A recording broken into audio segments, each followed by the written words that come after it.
পরবর্তীতে যে খারাপ অভিজ্ঞতা হয়েছে এবার হবে না, এবার দর্শকরা অনলাইনে টিকিট কেটে সহজে খেলা উপভোগ করতে পারবেন।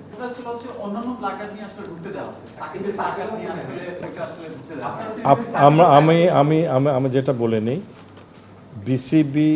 বিসিবির সকল ক্রিকেটারকে সম্মান জানায়। আপনি জানেন যে আমাদের অনার বোর্ডে সকলের নাম রয়েছে। আমরা যে 25 বছর ক্রিকেট পূর্তি করেছি, এখানে এমন কোনো ক্রিকেটার নাই যারা বাংলাদেশকে রিপ্রেজেন্ট করে যাদের ছবি ছিল না। সুতরাং এটাই প্রমাণ করে আমরা কিভাবে তাদেরকে শ্রদ্ধা জানাতে চাই। মধুমতি ব্যাংকে সেই জন্য আপনারা হয়তো প্রথমে শুনেননি, আমরা বলেছি ব্রাঞ্চের মাধ্যমে কোনো টিকিট বিক্রি হচ্ছে না। এবার টিকিটগুলো সকল টিকিটই অনলাইনে থাকছে। আমার মনে হয় যখন কোনো জায়গায় খেলা কম হয় সেখানে চাহিদাটা বেশি থাকে। আমি ঠিক আপনার এই জিনিসটা আমি বুঝিনি, কারণ যেখানে খেলা কম হয় সেখানে লোকের একটা আগ্রহ বেশি থাকে। এবং আমরা বিপিএলে যেটা দেখেছি, অনলাইনে টিকিটের যে চাহিদা, সেই অনলাইনে চাহিদাটা কিন্তু খালি ঢাকার জন্য নয়। কুমিল্লায় বসে একজন কিনতে পারবে, খেলার দিনে সে খেলা দেখে যেতে পারবে, নারায়ণগঞ্জে কিনতে পারবে, সে ব্রাহ্মণবাড়িয়া থেকে কিনতে পারবে। সুতরাং অনলাইন টিকিট সেলের যেটা অ্যাডভান্টেজ, যে সারা বাংলাদেশে যে কোনো আপামর জনসাধারণ যারা ক্রিকেট ভালোবাসেন খেলার টিকিট কাটতে পারবেন।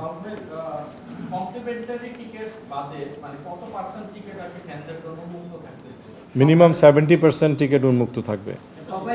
টিকিটের কথা বললেন, আমরা যারা নন ব্রডকাস্টার আমরা ম্যাচ শুট করতে পারি না। আমাদের সবচেয়ে বড় সুযোগ হচ্ছে আপনাদের স্পন্সরদের কভারেজে প্র্যাকটিস শুট করা। কিন্তু গেল প্রায় 1 বছর বেশি সময় ধরে আমাদের প্র্যাকটিস শুট করতেও একটা বাধ্যবাধকতা দেওয়া হচ্ছে, পুরোটা ঢেকে দেওয়া হয়েছে। যেহেতু নতুনভাবে সবকিছু শুরু হচ্ছে, আমাদের প্র্যাকটিস শুট করার জন্য আপনারা কোনো ব্যবস্থা করবেন কিনা, সেটা যে কোনো কয় মিনিট?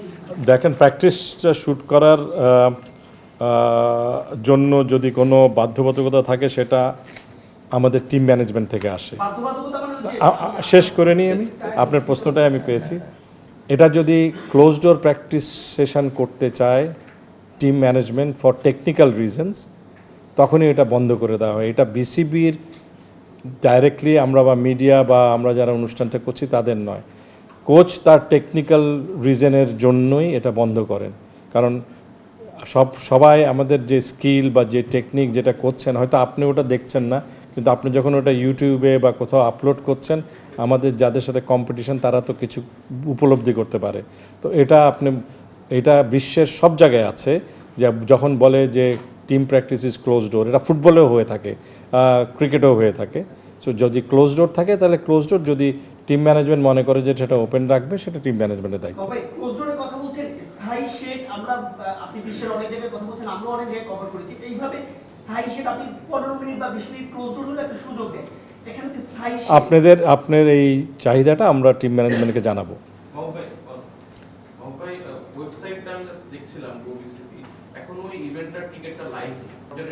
কোনো সম্ভাবনা নেই, কারণ টিকিটটা আপনি কিনেছেন, আপনিই একমাত্র ফটোকপি করে আরেকজনকে দিতে পারেন। সুতরাং আপনি যদি এটা করে থাকেন, তাহলে আপনার বন্ধু যদি আপনার আগে এসে পড়ে, তাহলে আপনি ঢুকতে পারবেন না। সেটা তো আপনার তরফ থেকে এটা সেটা যে টিকিট এখানে যেখানেই হোক, স্টেডিয়ামের আশেপাশে যদি কোনো ফরজারি হয়, আপনি জানেন যে দায়িত্বপ্রাপ্ত যারা নিরাপত্তা প্রহরী থাকে তারা এটার ইমপ্লিমেন্ট করে। এবং অতীতেও দেখেছেন অনেক অ্যারেস্ট করা হয়েছে, সেটা যে আশেপাশে হয়ে থাকে। তবে এটাতে যখন মানুষ বুঝে যায় যে এইভাবে টিকিট কিনলে হয় না, তখন তার কাছে ক্রেতাও থাকবে না। জি,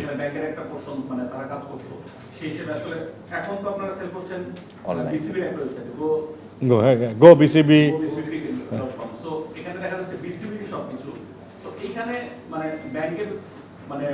আপনাদের সাথে তাদের অংশগ্রহণটা কোন ক্ষেত্রে, এবং এই ক্ষেত্রে কি আপনাদের প্রফিট বেশি হচ্ছে কিনা, বা ব্যাংকের এটা নাকি আগের মতো থাকবে? টিকিটের প্রফিট তো টিকিট বেচলে হবে। সো এখানে যেটা হচ্ছে যে ওনারা আমাদের স্পন্সর, এবং একইভাবে ওনারা সেই স্পন্সরশিপ ফি দিয়েছেন। এখানে ওনাদের লোগোটা থাকবে।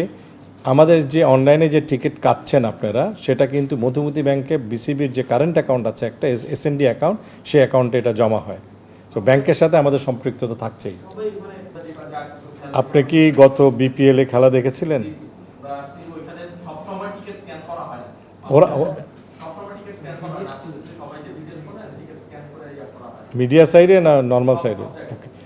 এটা আমরা একটা কোম্পানিকে নিযুক্ত করেছি এবং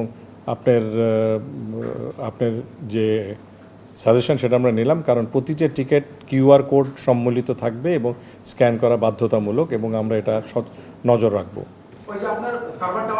আচ্ছা, আমরা যে টিকিট সার্ভারের মাধ্যমে টিকিটটা করছি, এটা ভেরি স্ট্রং সার্ভার, এবং বিপিএল ফাইনালের টিকিটগুলো অনলাইনেই বিক্রি হয়েছিল, আমাদের সার্ভার ডাউন হয়নি। স্ক্যানিংয়ের ব্যাপারে আজকালকার যুগে অনেক ধরনের স্ক্যানিং, এটা টার্নস্টাইল বলে, অনেক ধরনেরই বেরিয়েছে। আমাদের এটা স্মার্টফোনেই আমরা স্ক্যান করতে পারবো। সো আমাদের এই ম্যাচের জন্য যারা আসবেন, ঢোকার সময় প্রতিটা টিকিট তাদের কিউআর কোড স্ক্যান করা হবে। মিরপুরে যতই খেলা হয়েছে, আমার মনে হয় ওয়ানডে টি20 সবসময় ফুল হাউস হয়েছে। বাংলাদেশ খেলবে সেখানে ফুল হাউস হয় না, এরকম খুব কমই হয়েছে। আর টি20টা তো আরেকটু মজার খেলা, তো সেই জন্য আমি মানে দর্শকরা আমার ধারণা যেহেতু খেলাটা সন্ধ্যায় অনেক আগেই প্রবেশ করবেন, এবং আমরা ও ধরনের রাশ এক্সপেক্ট করি না। না, আমরা যেটা আপনাকে সিস্টেমটা বলি, বুথে থাকলেও আমরা কিন্তু অনলাইনে টিকিটটাকে প্রিন্ট করে দেবো। প্রিন্ট ইট ইজ এ এবারকার টিকিটটা যেটা আপনি পাবেন, ইটস A4 সাইজের প্রিন্ট। সো মানে এখানে এসেও লোকে কিনতে পারবে, কারণ আমরা দেখেছি আমাদের একটা সচরাচর একটা অভিজ্ঞতা হয়েছে যে খেলার দিনেও কিন্তু অনেক লোক এখানে এসে টিকিট কাটতে চায় এই খোঁজে। তো যেহেতু এটা আমাদের প্রথমবারই মেজরিটি আমরা অনলাইনে দিচ্ছি, সেখানেও একটা অংশ থেকে যাবে যারা ম্যাচ ডেতে খেলার টিকিট কাটতে আসবে। যদি থেকে থাকে, আমি তো বললাম যদি অ্যাভেলেবেল থাকে, এমন হতে পারে নাও থাকতে পারে, 10 মিনিটে ও যেরকম বললো সব অনলাইনে সোল্ড আউটও হতে পারে। আমরা সেটা টিকিট যে আমাদের সার্ভার আছে তাদের সাথে কথা বলবো। আমার মনে হয় দুটো জায়গায় করা আমাদের সম্ভব, কারণ হলো টিকিটটা কিন্তু ইজ অ্যান অনলাইন টিকিট।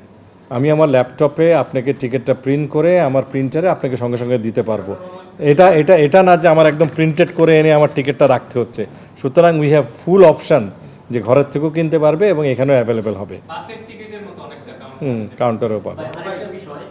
কারণ এটা আমরা করতাম না, কিন্তু এটা করছি কারণ যেহেতু এই অভিজ্ঞতা গত 25 বছর ন্যাশনাল ইন্টারন্যাশনাল ক্রিকেট যখন হয়েছে, আমাদের একটা দর্শক কিন্তু সবসময় সকালে এসে টিকিট কাটতে চায়। এটা আমাদের থেকে আস্তে আস্তে চলে যাবে, আমরা জানিও না যে এবার হবে কিনা।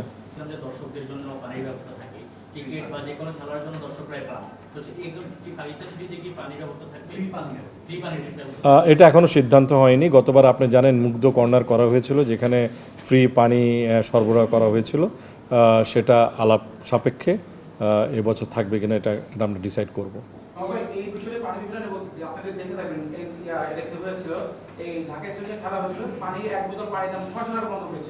ফুটবলের ক্ষেত্রে এটা কিন্তু মানে আনএক্সপেক্টেড, কারণ কি একটা শ্রেণীর চক্র থাকে, মানুষের ইমোশনটাকে তারা ব্ল্যাকমেল করে।